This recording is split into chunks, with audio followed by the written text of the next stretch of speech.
September 2010 Lee County Foreclosure Report provided by the Southwest Florida Real Estate Investment Association. We had a slight change in the trend. September of 2010, we had 953 mortgage-related list pendants filed.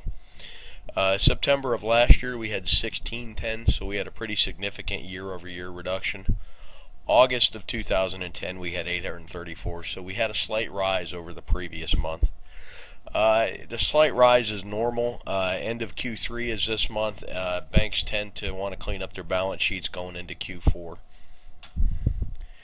Here's a chart of the deeds transferred via foreclosure. We had 1,505 certificates of title conveyed by the clerk of the court last month. Second biggest month we've ever had.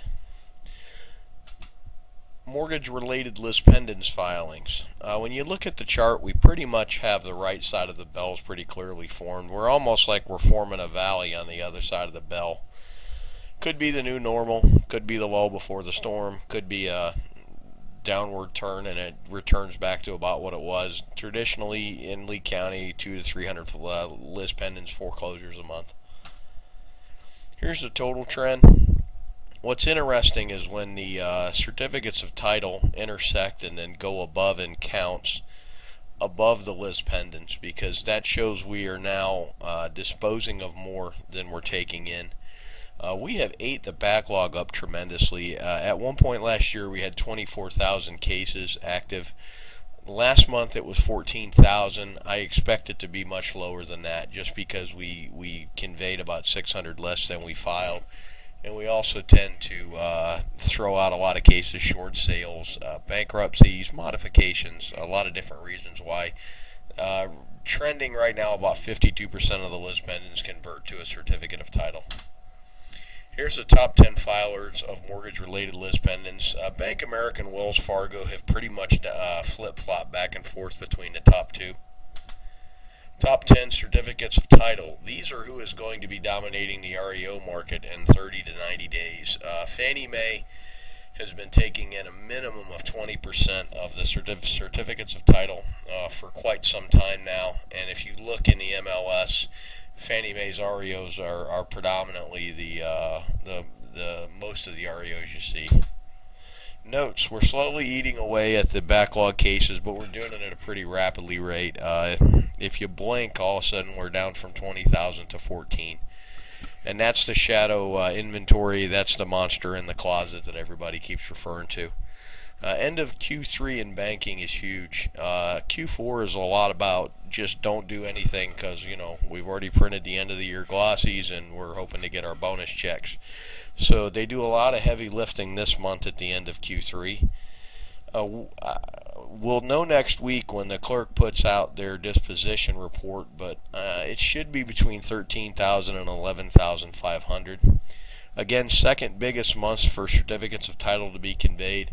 There's kind of a wild card floating around here, and that's these robo-signed docs that GMAC, I think JP Morgan, and involves Freddie Mac are that could alter the outcome of this tremendously if they take a large portion of the list pendants and even some of the certificates of title that they're getting ready to take to market, and they have to put them on hold through this legal dispute. Here's some of the events we have coming up for you in October. Our Lee County Luncheon. Now remember, we always start our meetings with a mastermind session of the current real estate market. We open it up to the room. Everybody talks about what they're seeing, what they're doing. After that, we're going to have an overview of financing in today's real estate market by Matt Breheny of Entrust Commercial Finance Corp. Matt's a member of the RIA. Right now, 70% of the sales are cash, 30% are financed.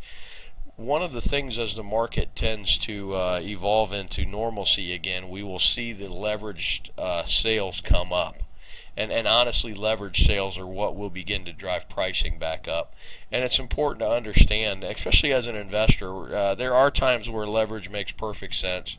And then a lot of times when we're buying and reselling, we're reselling to a leverage buyer. So Matt's going to give us an overview of the current lending environment. To include, he's going to touch on what's going on commercially for lending.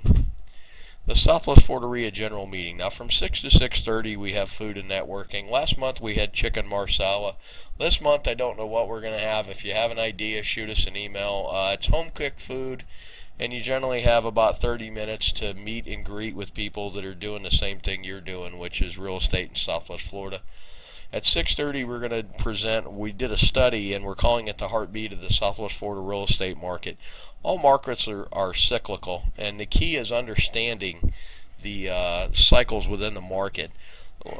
In '07 I went up to Columbus, Ohio, and I worked that market, and it was strange for me because their selling season was reversed from ours. One of our biggest selling seasons is actually February to June.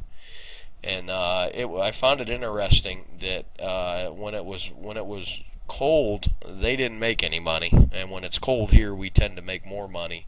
And when it was warm up there, they make the most money. And here, when it was warm, October, September, August is when we tend to make the least money. So for me, it was quite an eye-opener. And you're going to find also that our selling seasons are an inverse of most of the country. And you'll watch bankers from out of state, particularly in a point right now where the banks control 50% of the market in Southwest Florida, that they think that their selling seasons reflect ours, and you watch them make some rather poor choices. Well, I sure appreciate you watching this video. I hope you can use it to make some money. We look forward to seeing you at a meeting soon. Make it a great day.